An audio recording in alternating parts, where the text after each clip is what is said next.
40 chess. Yeah. 40 chess. 40 chess. Let's get it. Yo, is that T-Dog? 40 chess. 40 chess. Hey. 40 chess. This a trade show. Patreon where the trades go. Tap in and watch. That's what you came for. Ain't gotta say my name. They know my name, bro. What's good, man? We got McNutted in ATM. Always start off the show with a trade from them. You should always make sure that your trade is in. Patreon, why not be a Patreon? Know you wish you could spend every day with them. Tap in and say what you gon' say with them. South Harmon can fill up a stadium. Next time you log in, make sure that you bring a friend. We about to kick off, let the day begin. Go follow the socials. 40 Chess FF is posted. If your trade is an F, you get roasted. Go like and subscribe for the crew. Apple, Spotify, and the YouTube. You know Cooper got the warp too. Let us give you a walkthrough. 40 Chess. This is 40 Chess.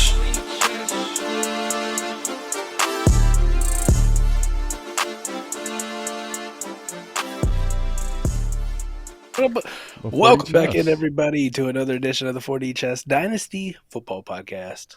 Thank you so much for joining us. Adam, I love this chair. This chair, it made me feel like a captain, right? I feel like Captain Kirk and not Christian. I'll tell you one thing, man. This guy right here, just seeing this chair and then seeing the reaction he's getting, man, I might have to. I don't know if I can ditch the secret sauce here, but might have to, man. Secret lab might have to go away. It's nice. Speaking of secret sauce, just quickly before we dive into actually doing a podcast and we stop pussyfooting around here. I like it. Okay.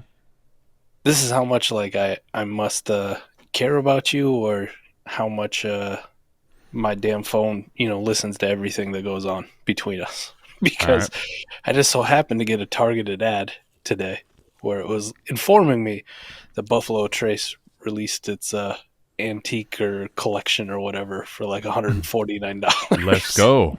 And I'm sure you went immediately and copped it, right? Well, you can't just order that shit online. But it's true. Maybe if you're a good co-host, I might be on the lookout. You never know. What I'm hearing. I like what I'm hearing.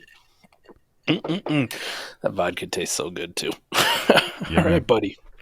I see we got an injury thumbnail on this one. You like that? Are we talking QB injuries? It's time to talk some QB injuries, man. It's time to talk QB injuries. I think we should, for everybody's sake, kind of discuss it, not just from the lens of if you have both of it, right? So if you have quarterback injuries, what do you do? How do you kind of deal with those landmines? Because in Superflex, that's such a big deal. But then also, if you have been paying attention for the last couple of years, if you have been paying attention even for the last couple months, you're in the quarterback hoarding lifestyle, and it's time to, lean into this quarterback hoard, man. Dude, this brings up a good one, too. I was going through and doing waivers, and anymore doing waivers, it's like an hour process at this point. Yeah. Like, not as bad as Eric. I think he said he took over 4 hours to do his, but for the most part, there's probably like, I don't know, out of 40 leagues, I probably got like 15, 17 that I just go, I don't give a fuck about the waivers. Like, right. You just do a quick check and you just see if, like, could I leverage like a QB, like is Tyson Badgett on the waivers? Like, can I just outbid somebody to be an asshole? And just you just go block style, right? Yep. Other than that, like, I don't care about picking up Damian Williams or, the Royce Freeman news or, seeing if somebody dropped Myles Gaskin. Like, the Julio Jones thing, like, I'm good, man. Like, I'm actively tanking, so I could just brush this one off and give a shit. But the rest of them, man, it does take a while. And what I did notice, at least on my contending teams, for now, all right, I'm knocking on some wood, I dodged anything catastrophic this week, especially in those lineup leagues where you got to start those two Superflex quarterbacks. I'm like, oh, thank God, I'm glad I had a fourth. Yeah, for sure. Glad this guy's not on bye. So bye apocalypse with all these QB injuries. So far, so good, at least for me. But more specifically, I mean, let's just kick it off. What do you do if you're in that spot, though? Like, what do you do if you're down? Go to a contending? Yeah. Say it again. Which side? If you're down? So yeah. We'll start with the easy one, right? Okay. You're a contender. Yep. You're down, possibly Trevor Lawrence. You're definitely down Justin Fields. One of these other quarterbacks that's going to be out could be a Baker Mayfield, whatever. What are you doing if you're looking at, starting some third nugget in your Superflex spot? Yeah, I mean, I think, the reality is there's already, Cooper put it up here on the screen. There's a reason Warp says there's 48 quarterbacks over the course of the year, right? And, you're looking at 32 starters, if a team claims they have their starter for the whole season. Mm-hmm. And we're already dealing with, a handful. You just mentioned a bunch of them. So odds are, if you play in a few leagues, you're already dealing with this at some level. Now, the deeper and the more you construct your team in the quarterback room, you got a little more typically leeway. But let's say you have 4. All right, let's even say you've roster constructed with 4 quarterbacks. Right. But right now you're looking at 2 that are healthy, and you're looking at, with bye weeks, maybe you only got 1 this week. This is this type of scenario that can happen to you, and you did nothing wrong, right? This is not your fault. This is just a variance got a hold of you. I think this is probably one of the tougher spots to be in, because you have to evaluate one of those 3 injuries that you have at quarterback.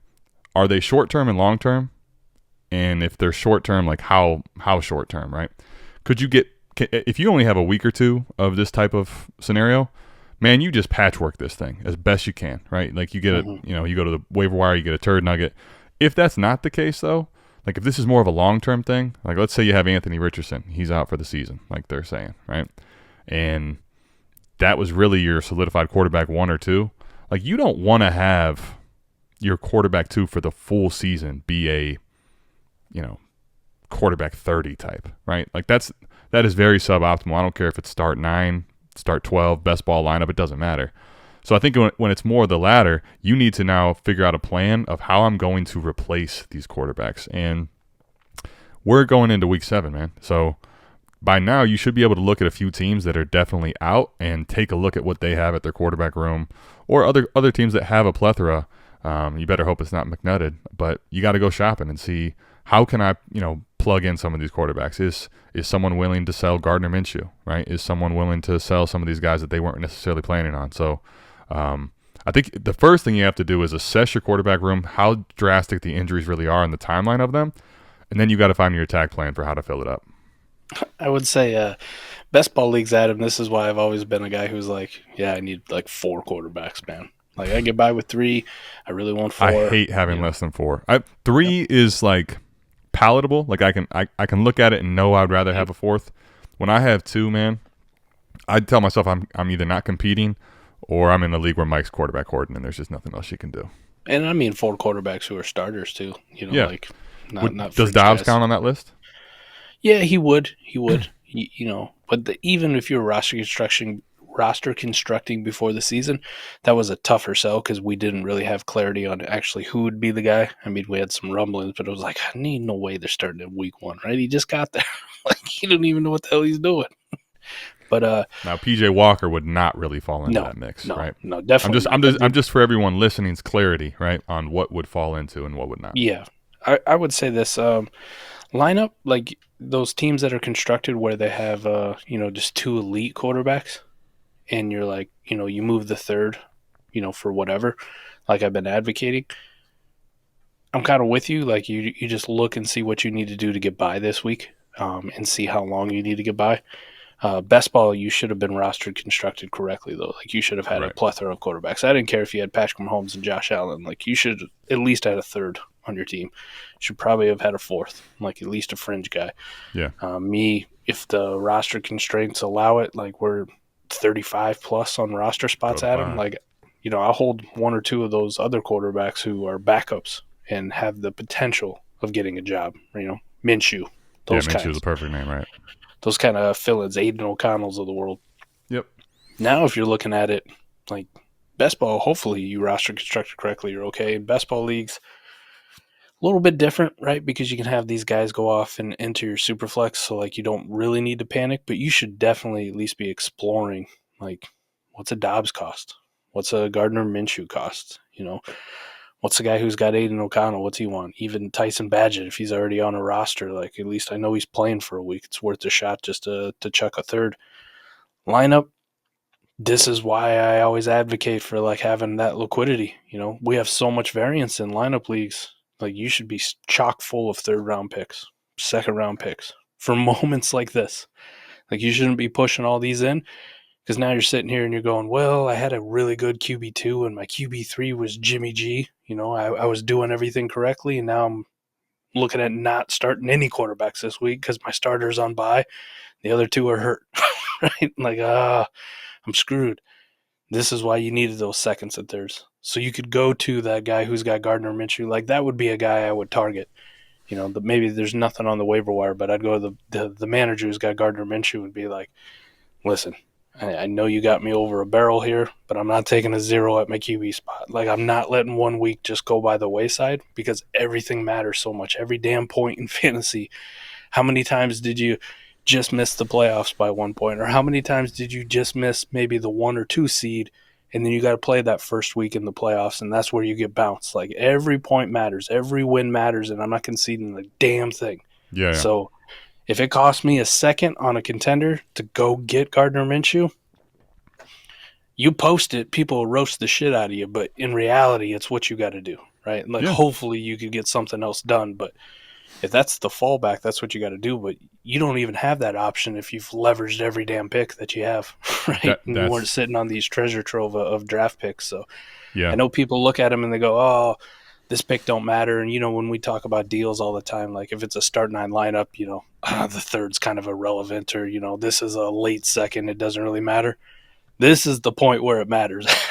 Just the fact that that's got a 2 next to it, or it's got a 3, even in start 9, people don't value them like that. So they just go, oh yeah, I'll sell you Gardner Minshew.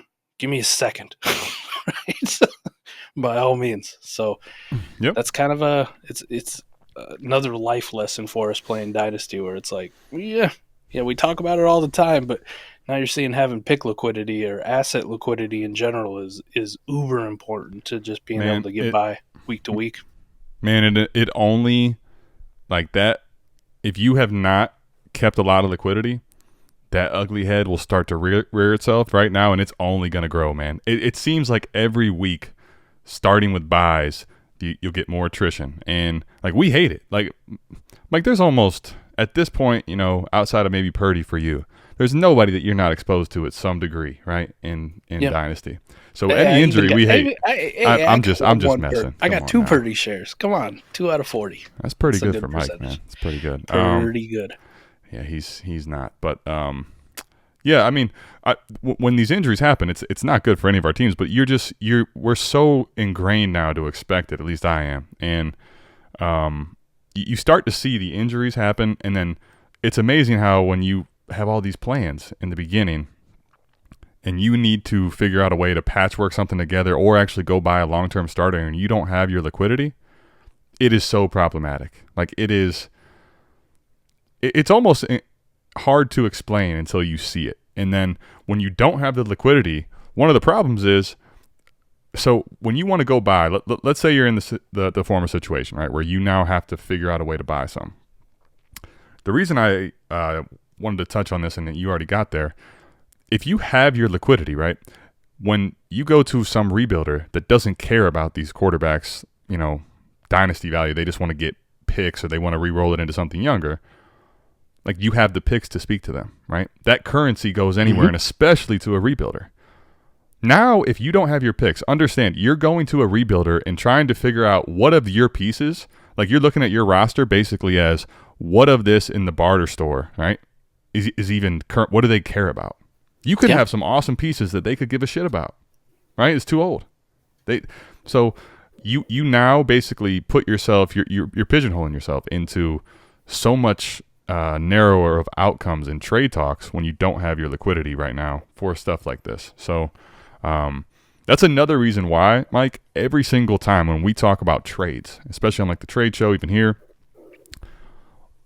the context I always give when we're talking about sending my first or sending my picks is like, I better be roster constructed very well. I better have all these checks happen, because if you are going to lose all your liquidity, like, I want to make sure I have at least 4 quarterbacks. I want to make sure my check boxes are all in order. I want to have my quarterback depth. I want to have at least 4 of them. I want to have a decent amount of running backs, but not too much dynasty value associated there. I want to make sure I have at least whatever roster construction say, probably 5 or more receivers, right? I don't want to have too much stored up, but enough in tight ends so that in best ball I have enough of them, right? Like if I want to have all of those things checked off before I'm just willy-nilly sending my picks around, because when you don't, it's basically like when you have credit card bills but you don't have money. That interest is just awful, and you have to find a way to pay it off. It stinks. It stinks, but we do get to talk about our favorite part of this, right? Oh. I mean, we don't wish for injuries, right? We don't. But we're also we're very greedy people, and when the QB horde never works, the league will just freeze you out. Week 1, off season, sure. Remember me? Here we are. We're back. But you'd be shocked at even shitty gross QB hordes, right? Like how many of these guys where I was a tanking team, you don't really want points on your team anyways. And it's, roster some of these wide receivers who might pop in a lineup league. They're going to fuck up your points 4, max point 4 at the end of the year. I'm not rostering those dudes. I'm a roster Gardner Minshew, Tyson Badgett, I seen some shit on Twitter. Somebody liked him one time. We put him on my team. What if Justin Fields gets hurt, running the football? Maybe this guy will get me a 3rd-round pick someday. And here it is. Here's the days. And I was shocked at how many of these offers I got for these shitty-ass quarterbacks that I have. And then you go look at their teams, right? On the surface, good offers. I'll give you a 3rd for Gardner, right? I'll give you a 3rd for him. And you almost pull the trigger, and then you go, wait a second here. Let me go look. If they're offering me a 3rd for Gardner, why? And then you go look, and you go, they have no quarterbacks this week. They have no quarterbacks for the potential future, right? For the next 2-3 weeks probably, right? We don't know how long a Daniel Jones neck injury is actually going to keep him out. We don't know if Trevor Lawrence is going to be ready to go. By all accounts, though, I imagine by the time this came out on Friday, they play on Thursday, so you would have known, but it's looking good, at least from today's practice report. But some of these guys' status is up the air. Justin Fields is going to be out, right? We know that for a fact. He's not playing this week. That's for damn sure. You go and look at it and you go, oh, this is an uber contending team with their 1st-round pick already leveraged, right? An old, crusty roster. You better pray I don't have it. And they're sitting here without any quarterbacks. And it's I could just take the 3rd. Or it's my time to shine, right? It's Brucey's time to shine. Brucey's time, baby. I've been sitting in the back taking shit all year. It's my time. Yeah. Yeah. I'm gonna need that 25-second. I ain't paying that. Let me get that. You know what you ain't getting? Gardner Minshew. Okay. Well, carry on, my friend. We'll talk another week. We'll talk next week when you don't have a QB. There's another contender in there who could probably use Gardner Minshew this week. Let me go see if they're willing to pay it. This is the beauty. This is my favorite time where I get to play managers against themselves. I get to play managers against other managers, contending managers. I get to kind of go and look through rosters where, if I got a contending roster, right, outside of waivers, most of this is just micromanaging, right? It's just how this guy's been a 0, or hey, in a lineup league, I'm going to take a shot on this running back maybe in a week or 2, has a role and has some value, and I might need him for a spot start or whatever. But most of the time, there's not a whole lot to do on these contending teams. Now, these rebuilding teams where I got this QB horde, I got this leverage, and it's my time, this is where I take pride. This is where I take those extra long work shits, where I sit on the can and I really go through my league with a fine-tooth comb and find out where those pressure points are. So there's a good image. Mike taking a shit with a comb, Fine tooth. Yeah. Right? Don't forget the fine tooth part. Please don't forget the fine tooth. Yeah, I mean, but honestly, it's funny because quarterback hordes can look different in different ways, right? And to the point you're making, if I have a quarterback horde going, right, and let's say that's 4 legit quarterbacks, I would say without that number, you definitely don't have a horde at all, right? If you only have 3 quarterbacks, that's not a horde. That's what you need to have in fucking Superflex leagues, man. That ain't no horde, If you have 4 legit ones and then you start backfilling a couple that are Gardner Minshew, and all of a sudden that can now make your quarterback horde even more optimal because you have now a fifth, right? You end up winding up some of those. Let's say you had 4 legit quarterbacks and you had, fringe guys like Baker Mayfield and, Gardner Minshew and that. When you have this situation, a lot of times, I get questions, I'm sure you do too, Mike, when do I move and what do I sell it for? And everybody wants to have this sale, this transaction happen right now. And that's, in the off season, that's in week 1. And a lot of times because of the offers and the way people are, countering back and forth, I'm like, just hold, you're fine, right? Do not try to make some kind of bonehead trade right now because you want to just get off of this quarterback. When you drafted him and you went with the quarterback horde, the whole idea was locking this value in because it's better than everyone else that's picking for their lineup. So that basically almost ensures that you're going to be holding this asset until their lineup that they drafted for is fucked up. And guess what time it is now? It's fucked up. And the whole point there, now that it is, now you're sitting here and that value plus the fact that you have the most scarce asset in those Superflex quarterbacks, all of a sudden the trade talks have flipped completely 180 with leverage. So because you have that, one, you're probably going to have people in your DMs and in your offers all the time. This is where it's almost, I would say if you haven't started, that first domino hasn't fallen, and you could even have a 6 or 7 QB horde, man, right? Let's say you have a deep quarterback horde too, and your record's trash because of it. That's fine. You already aren't planning to win this year. So now you even have more time to hold, and they don't because they want to win.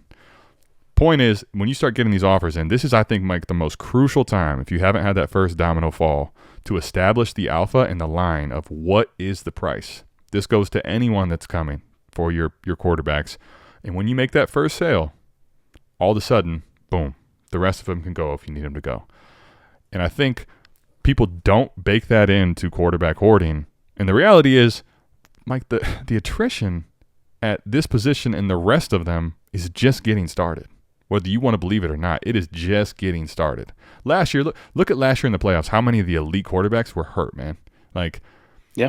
If you are not trying to win and you have the quarterback horde going, man, you have nothing but time. Make them pay what you want them to. Now, don't be an idiot. Don't try to, make someone pay 3x what market is. That's just going to be negative to you. But make a reasonable offer where you're winning the deal and getting some value out of these quarterbacks. I think this is exactly what you said, Mike. This is your time to shine.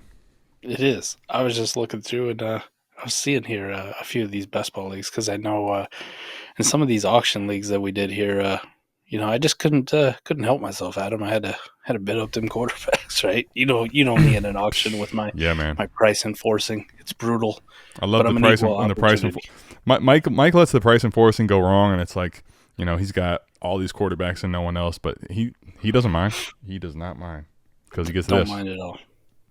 Yeah, man. All right, so we're in a good spot here on some, but here's what I'm gonna do, man. I'm gonna walk through how I identify these, right? All right. So I found one. I found one where I have a team, and I'm going, let's see if I can get some deals done, and let's see if it's a possibility. So the first thing, you pull it up. I got I'm hurting with Fields. Right, he's down, but my record's 1-11. I'm dog shit. No one cares. I'm bad. All right, I'm bad. I got Russ, I got Lamar, I got Justin Herbert. So I had 4 quarterbacks. So I kind of had that mini QB horde in the best ball, but it was guys with real strong value towards the top. Right. Yeah. Right. Yep. So the first thing I do is identify the league that I have, identify that I'm actually tanking, and it's not really beneficial to me to hold on to quarterback. Right. Yep. Make sure you're checking all the important things. And then I start going through the very first thing I do is I look at records. Right. So if you're in Sleeper on the app, by the way, Adam, I figured out a great way for us PC users, not Mac. Mac, you guys get the nice Android. You got it. Okay. Nice app. Let's hear it. Right. So there's this app called BlueStacks you can download. Basically, it's an app emulator. So Oh, nice. you can go in the Google Play Store and actually download and log in and do all that stuff on Sleeper, and Sweet. pulls it up. You get some ads in the space, but they got to make some money somehow, right? Can't knock them for the ads, but It's all right. Just hit the X after it's done. You get to man, use the actual Sleeper app on your computer and not have to deal with a god awful website Look at that this doesn't guy, even let man. you He's see got basketball. he's got the fans, blowing air up his Oh, we ass. fancy. He's got the the new apps. I mean, what doesn't this guy have at this point, man? We are fancy. So I go and I start looking at records, right?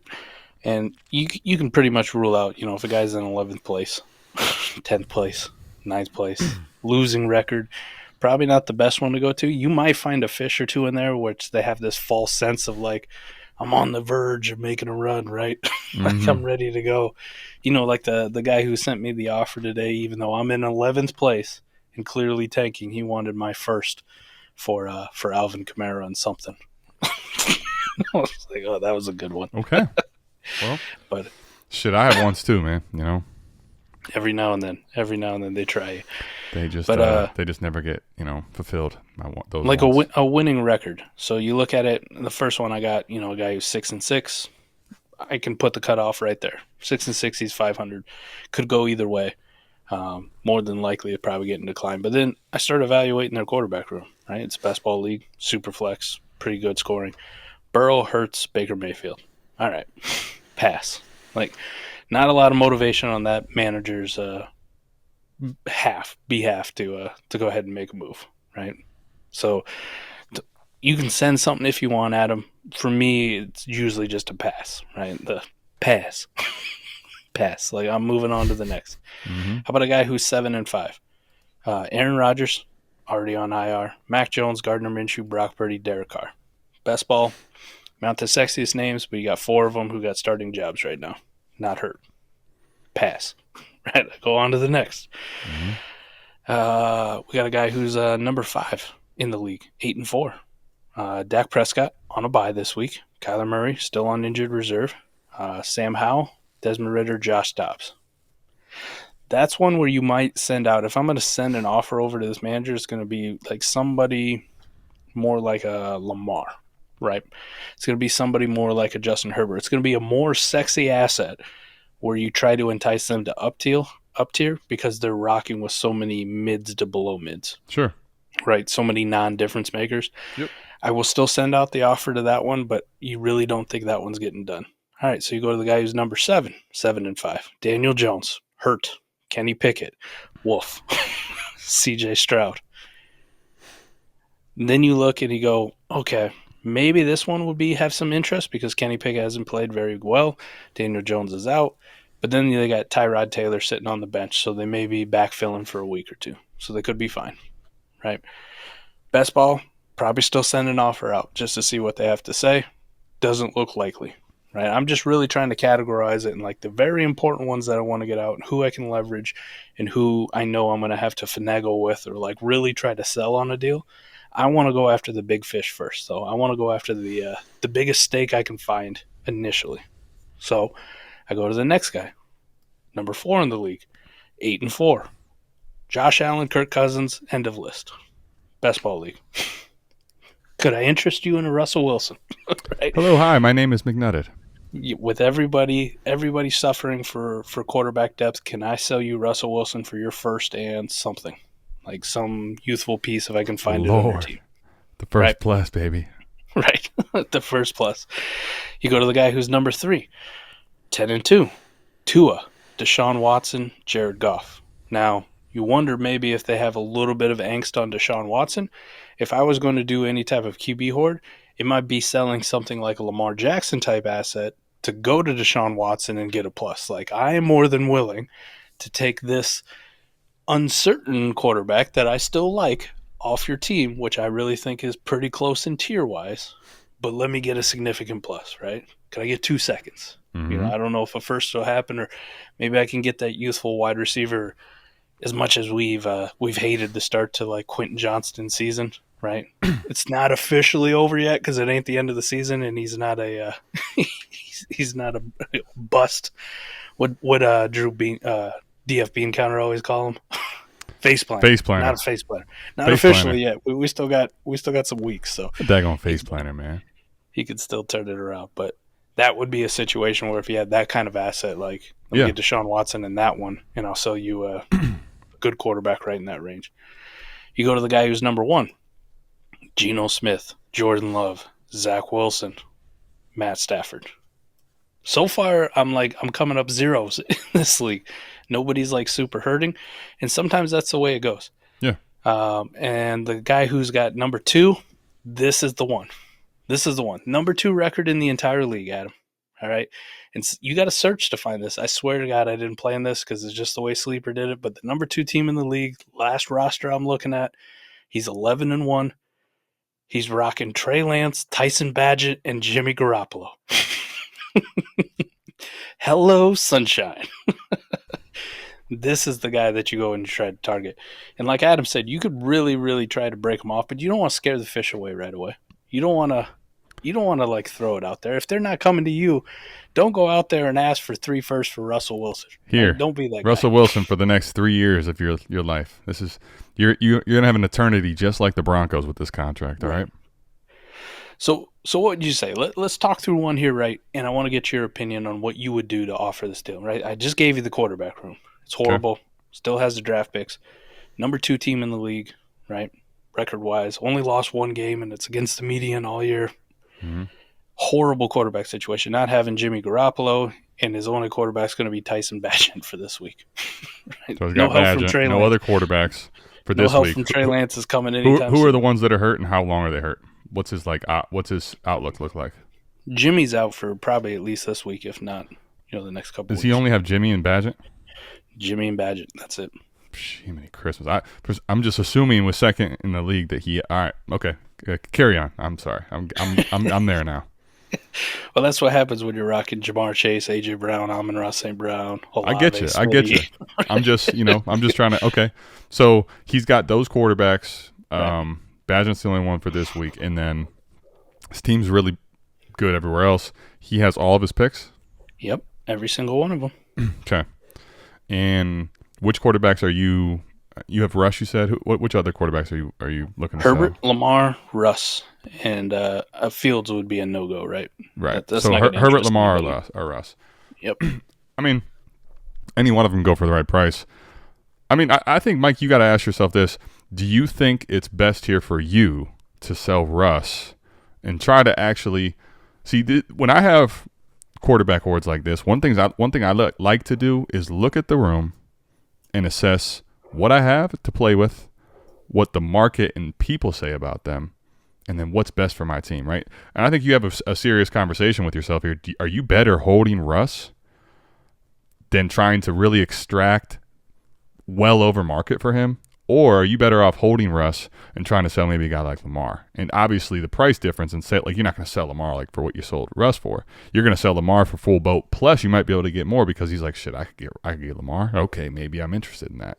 So that would be my question for you. Is not now. One thing is, even if you answer it, I'm probably sending offers for both of them. But just to get the ball rolling. That's exactly what I was going to ask you.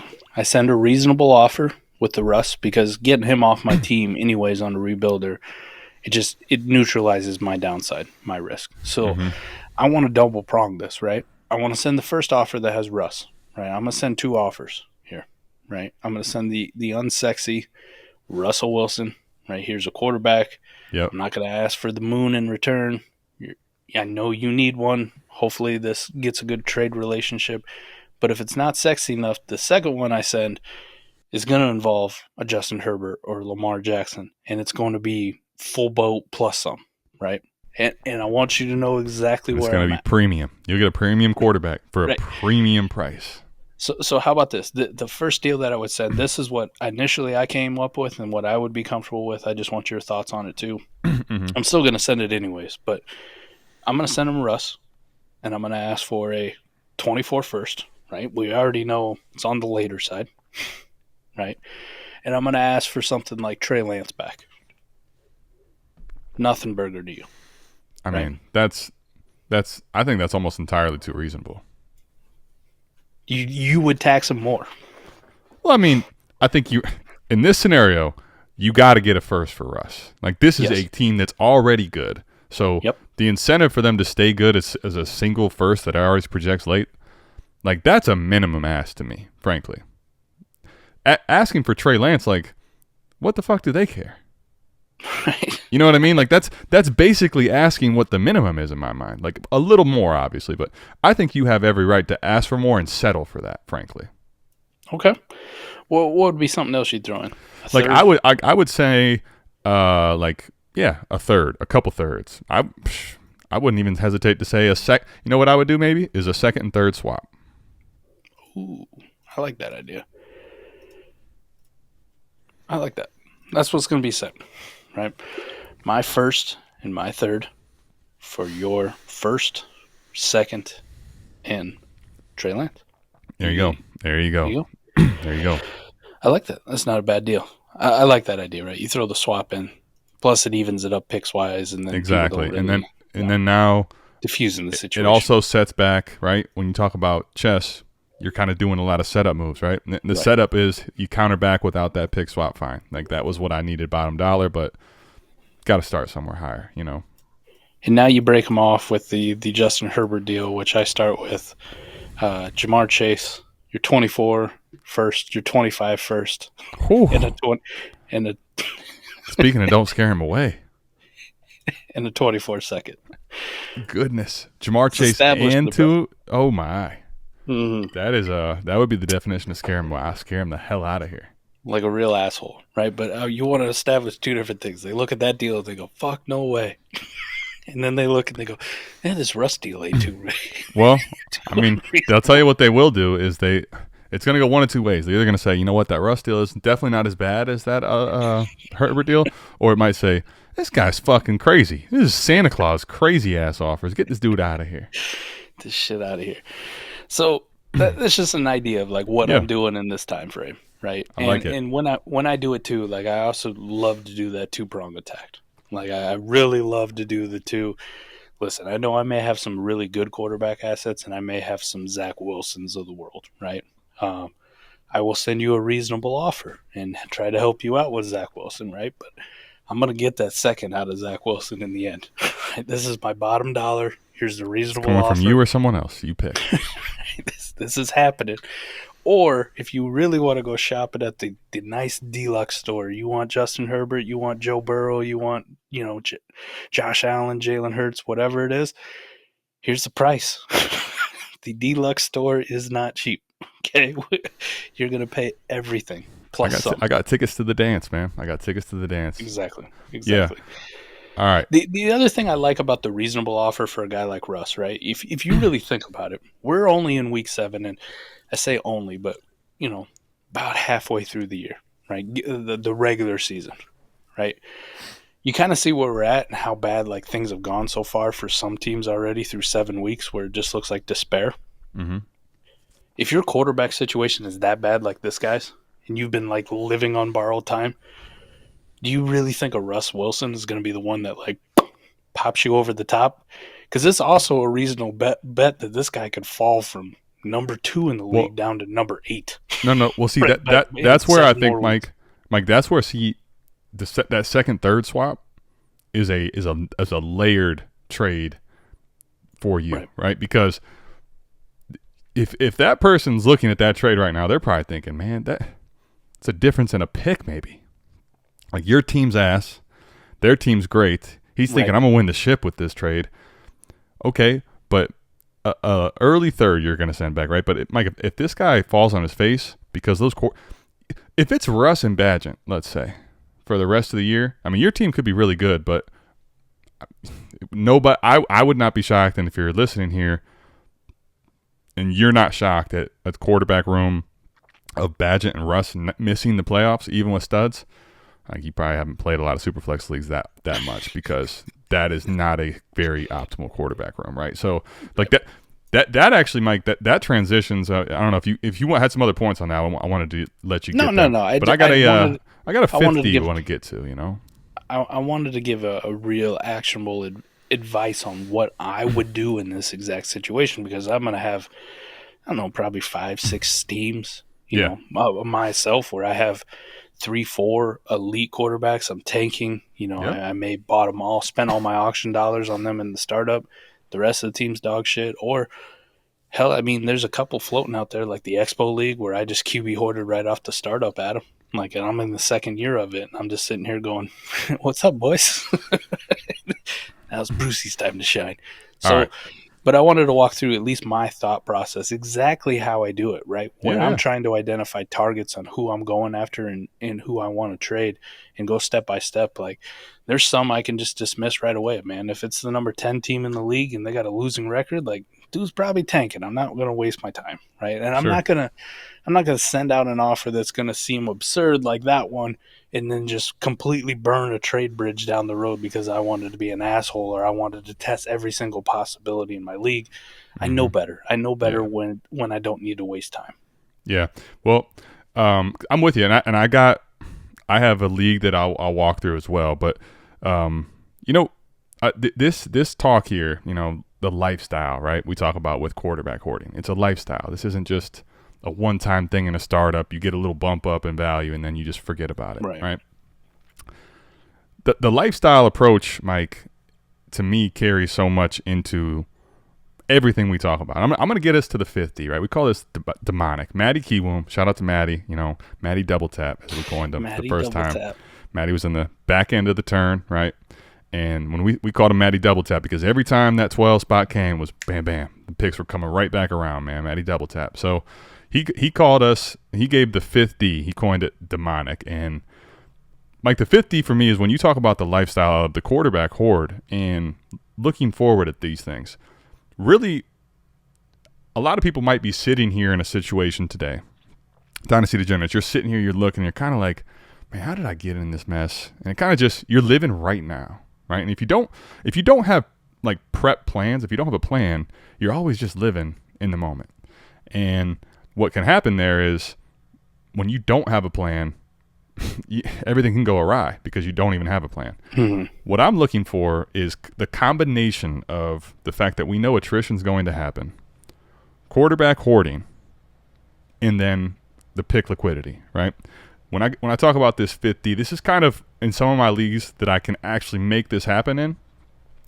The way I merge these all together and really absolutely wreak havoc and control a situation like this.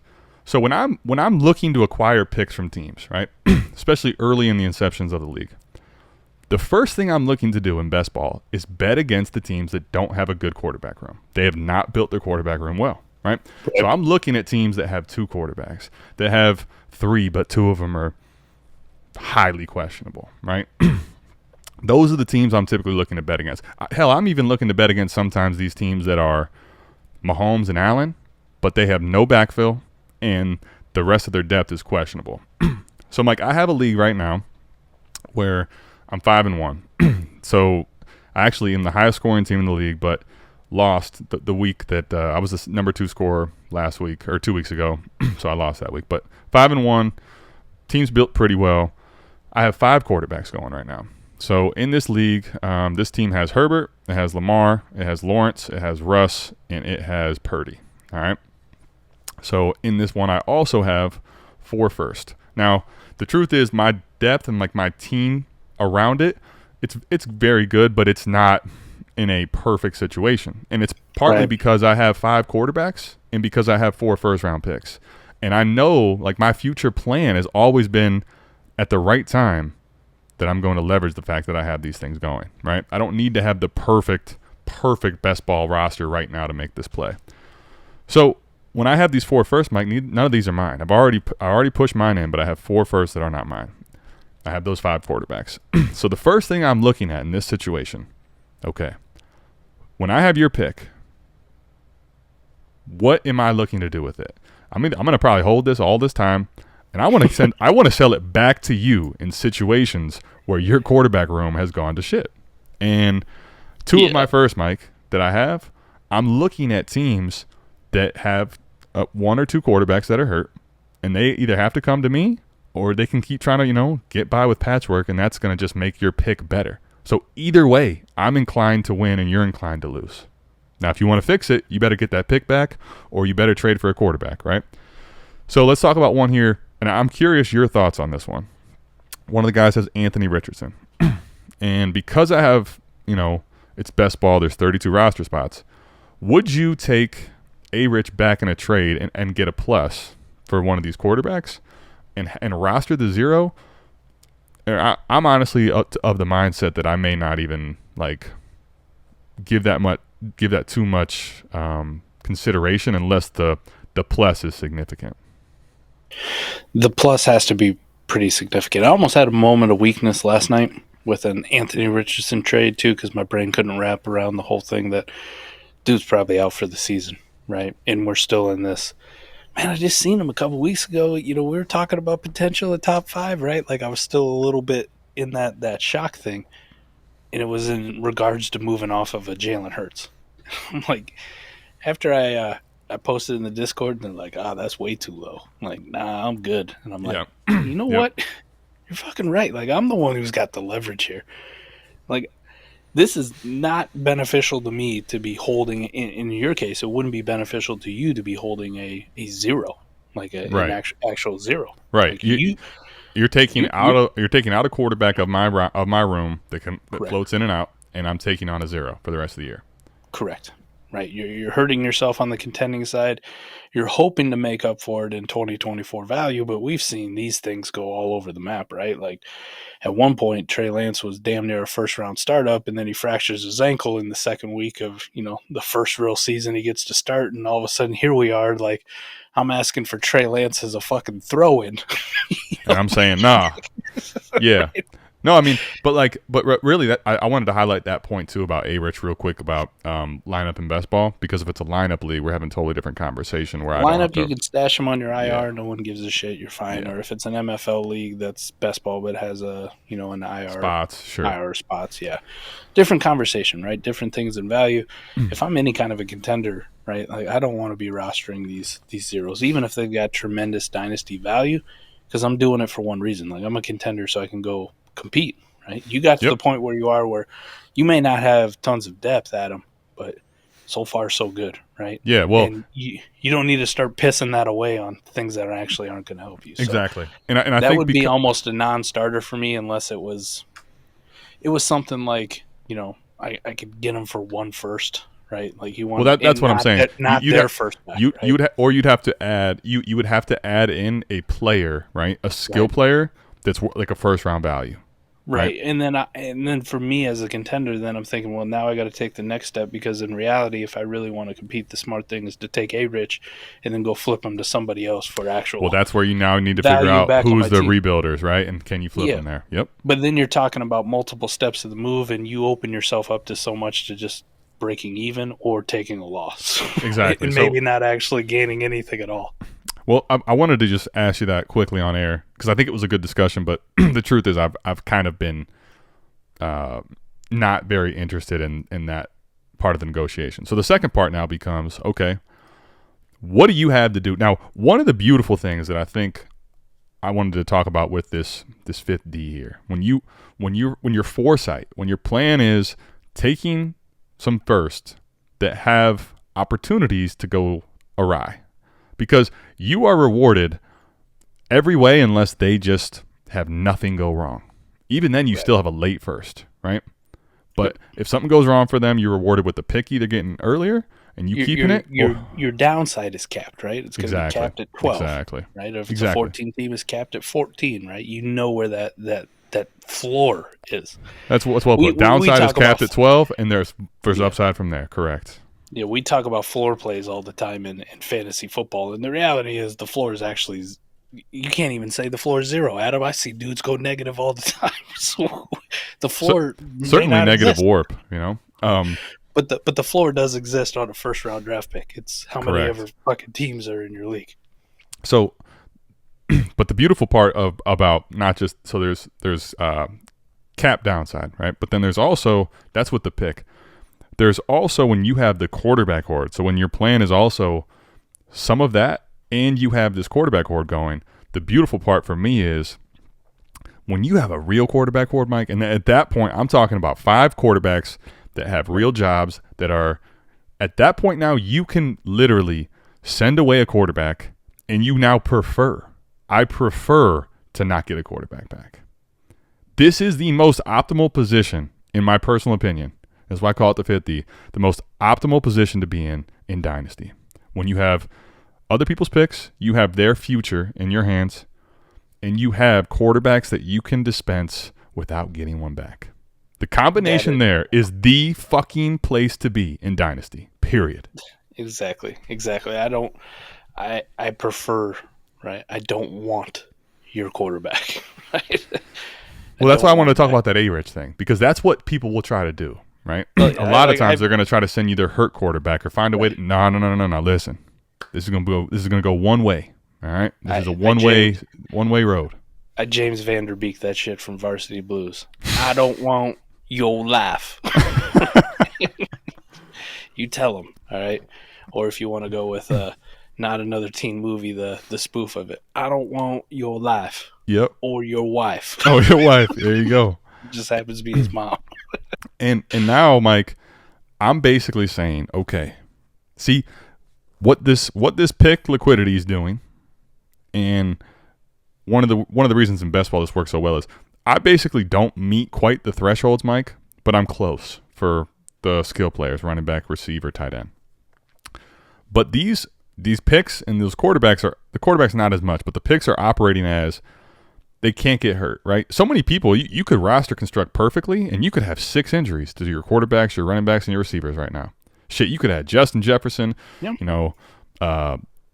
Dobbins. You could have had all these different quarterbacks. That's not even your fault. That shit just happens. Those picks are liquid currency that can go get you something and fill that roster construction at the right time. So now I'm looking to implement this and basically send away, Mike. I'm going to ask you some trades here because I'm going to fire a couple off. All right, so let's start at the bottom here. What would Purdy cost?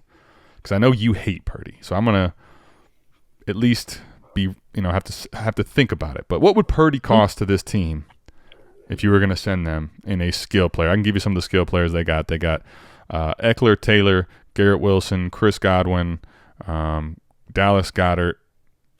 Starts getting a little grosser after that, frankly. Those are the ones of any real consequence. Any of those besides Dallas Goedert for me. I'm with you. I'll take Eckler back. I'll take JT.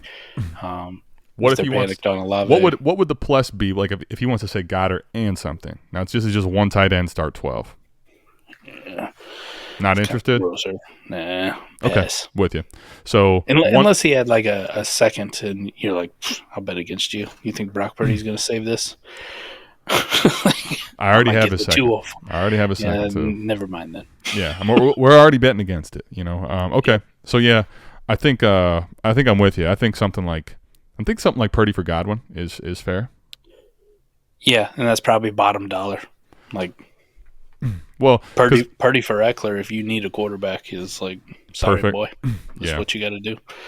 I think JT is probably a little bit on the too pricey side. Obviously, so is Wilson. Yeah. Okay, Yep. I'm with you. All right. Yep. I think I'll go with Godwin and maybe even add like something really light. Godwin and Goddard. There you go. Send him back a third or something. Send him back and send him back Purdy in a third. Now we're talking. All right, we'll start it there. You need the quarterback. I need skill players. All right, let's get to subject number 2. All right, so okay, Mike. Subject number 2. We got a lineup going on here. We got police lineup. This Please is step forward. This is kind of words. Demonic actually fits here, right? This is kind of like Saw. I want to play a game. All right, so this one we got Baker Mayfield is down, and who else is down? It's too bad that you already made up the thumbnail, right? We could have put the Saw mask. You know what, man? It's not too late. This doesn't air till Friday. It's not too late at all. We can absolutely add some stuff to it. So Baker's down, and Fields is the other quarterback. So that's down. So now he only has Geno currently. Yeah. Yikes. So let's start with Purdy again, because frankly, Purdy's my Russ here. Although I have Russ too. So it fits, don't it? They about the same. At this point, honestly, they are. So right here, here's the players we can toy with, or that he has on his roster. So there's Kamara, Pollard, Keenan Allen. We got Michael Wilson, Rashad White, Jerry Jeudy, Dalvin Cook. Oof, man, we're getting scary in a hurry, buddy. Okay, he's got some guys that are he's got a bunch of other guys hurt. Aaron Jones is on bye, so we could add him in the mix. Right. I think maybe I'd try to do a 1 for 2 here, straight up. I think you're right. I don't see one that I want 1 for 1 for a quarterback. Honestly, what route you going here? I think I'd bite the bullet for a week. Right. Like, let me get your Aaron Jones and let me get a Rashad White. No. That doesn't feel quite enough. I'd rather have a receiver. Yeah. Keenan Allen's been playing so damn well. And people are attached to him now. And the problem is when I'm trading you you don't have your first and I'm trading you a quarterback, if I take away what is possibly your best scoring skill player, you're not going to see it as really helping yourself win. And to be fair on your part, like if I just got Keenan Allen back, no matter that he's playing really well, like it feels like I undersold. Yeah. No, I know. Doesn't it? I don't care how much Keenan Allen's going off. Like I just traded for a plus 30 wide receiver. because if who could pull a hammy tomorrow? Yeah, if Keenan Allen is the age factor for him is so scary. Is Lockett? Let me ask you this: is Lockett and Aaron Jones too late? Because it feels too late. It does feel a little bit late.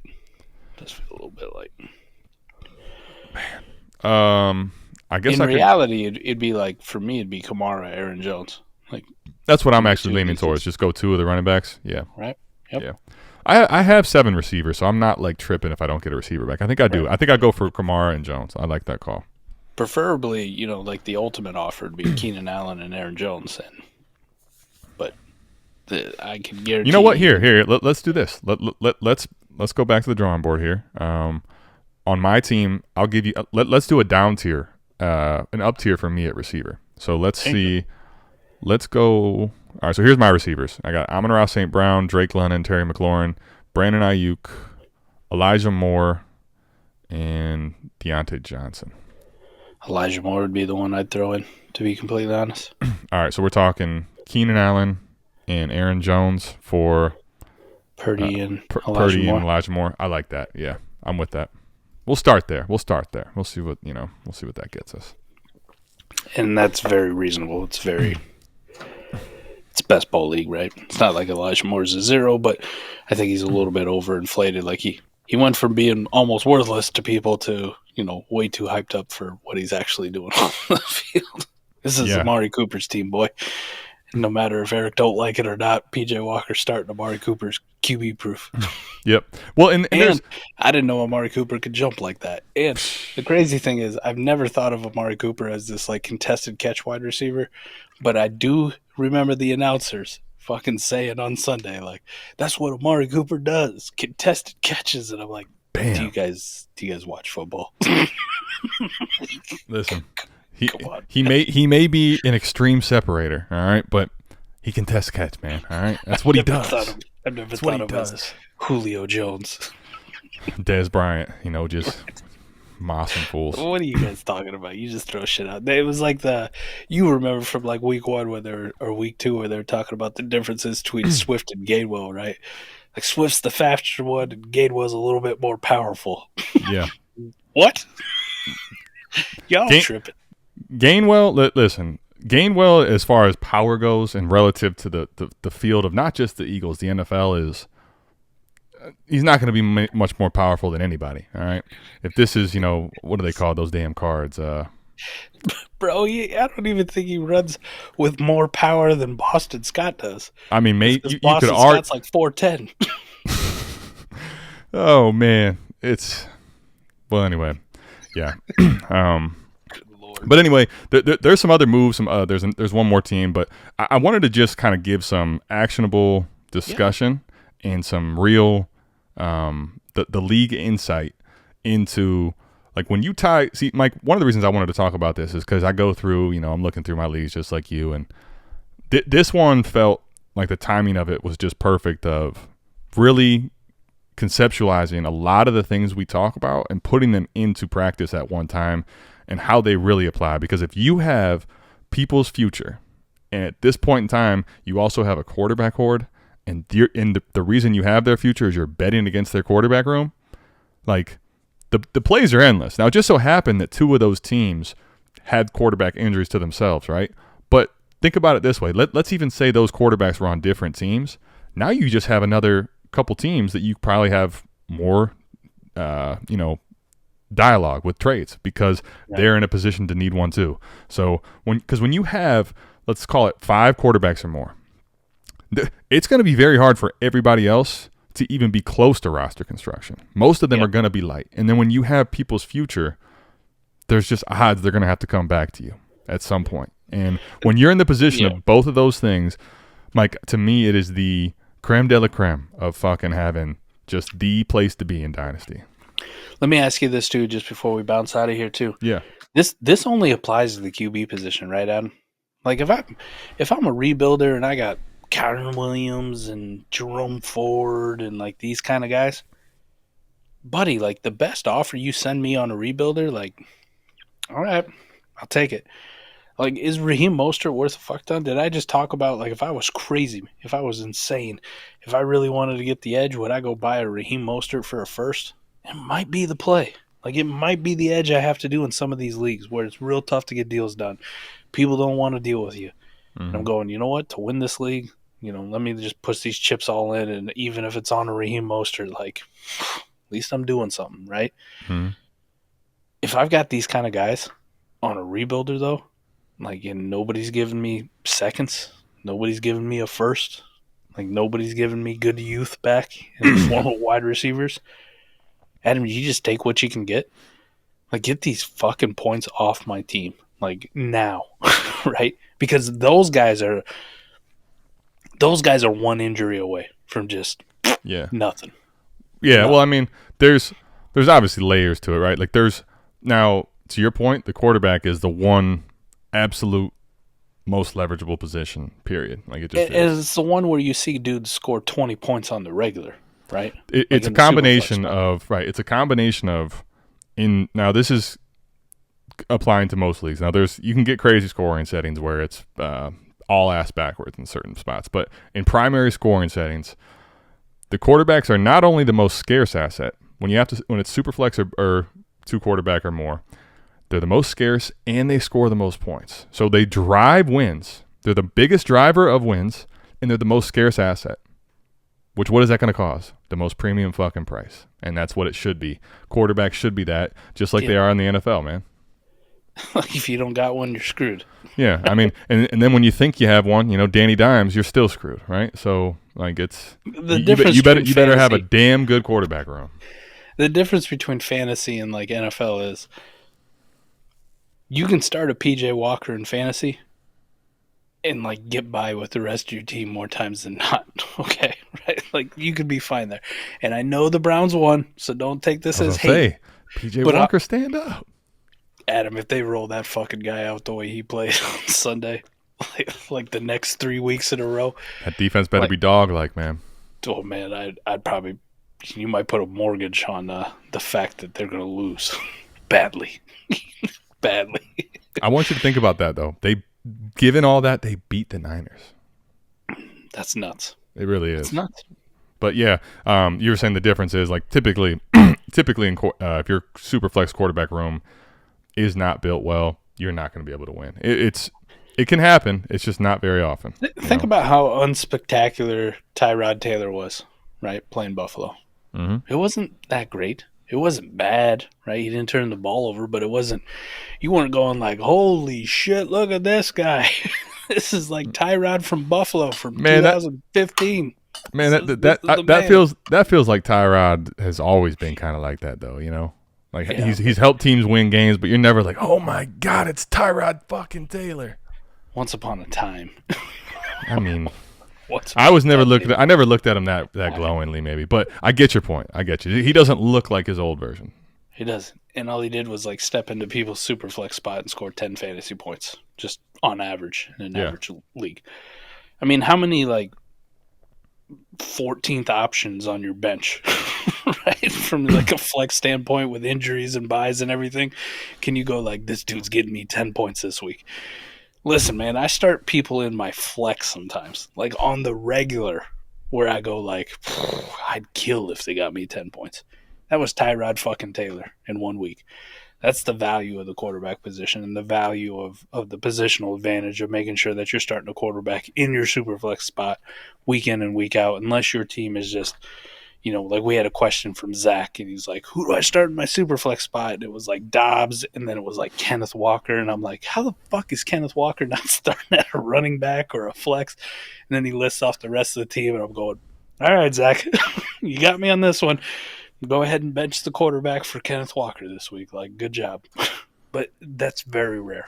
Very rare. Most of these times it's you got to start the quarterback because even Tyrod fucking Taylor will get you 10 points, on a meh week. And that's better than you can ask for most other skill players that you could put in that spot. Yeah, absolutely. Yeah. So I think the big key takeaways here, Mike, are, for me anyway, having a plethora of quarterbacks in Superflex is never a fucking bad thing. And nope. if you feel a little uneasy with this, embrace it. Stay tuned. It only gets better from here. All right. Just let it sink in. Let it happen. Let the dirt shower over you. We haven't had again, I don't wish this, so I'm knocking on this fake desk wood. I don't even know if it's real. It might be real. I don't remember. We're gonna just go with it's real, so we can keep going. Plus, you're not supposed to knock on fake wood. So. Whatever. It's real wood. All right. We haven't had an elite quarterback go down yet. Well, we've had him go down, just not for the year. I mean, and A-Rich was for a lot of people in that territory, right? I mean, elite though. Well, you're talking like top 5? Yeah, I mean, no. We get some dislocated kneecap bullshit going on. Well, I mean, even Lawrence though is hurt now. He's going to be out for the year. I get you. I get what you're saying. You're saying no elite quarterbacks out for the season, right? I said what I said. Elite. You threw in Lawrence said it. Oh my! So we're talking top 5, really, right? We're talking top. Oh my God. Well, yeah. Luckily, we only have 5 or 6 of those types, and we haven't had injuries to them yet, except for Joe Burrow, who's been hurt the whole fucking year and playing through it. So I guess it depends. There you go. I was waiting for you to say that he wasn't elite, and then I would have really been great. All it took was me trading away Joe Burrow and then adding a plus, right, to get Justin Herbert for Joe Burrow to be like, "Fuck you, Mike." How dare you? I'll show you. Dare you. I'll show you where you can put that 4D. Yeah. But anyway, the quarterbacks, having the plethora, and then also tying in, when I'm looking to get and acquire picks, ahead of time and right now even, right? If I can find ways to use this information even today for teams that maybe have their first and don't have the best quarterback rooms but are willing to spend them on something that they shouldn't, right? There are other quarterback injuries that are going to happen, and these are the things that I swear have the highest chances to pay dividends in the future. So before we bounce out, Koopa, thank you for being a ride or die, man. I love you, buddy. Love you, Mike Ross. He's been in here this whole time. But yes, Marlon, sir. I haven't seen Marlon's name in the chat for a hot minute. Marlon had a question in here, and this is a quick one, Adam. All right, let's get to it. Should I trade Puka for Madison or Judy? Right. Madison/Judy, so both of them. No. Pass. I'm not even a best ball. I'm not doing that. Nope. Not a best ball start 16. I don't care. Nope. Pass. So, Pass. Puka. But what's up, Marlon? Marlon also said he sent you a trade in shit IDP, Adam. So, well, here, I'll tell you what, man. Marlon, I will take a look at that as well. So, appreciate it, Koopa. Appreciate everybody. Jay Skelly just hopped in. What's up, Jay Skelly? What up, Jay Skelly? Look at this, man. Mike Ross giving out a little love back to Mike. So, where's that turtle? Oh, no. Here, let's see if I can. Here you go. Bang. Right there. See that? There we go. We got the turtle in there, man. There's a turtle. So I hope this was valuable and actionable for you. And just remember, when your league mates are playing chess, play 4D chess. Love y'all. We'll see you back here same time, same place next week for the 4D Chess Dynasty Football Podcast. We're out of this thing. Peace.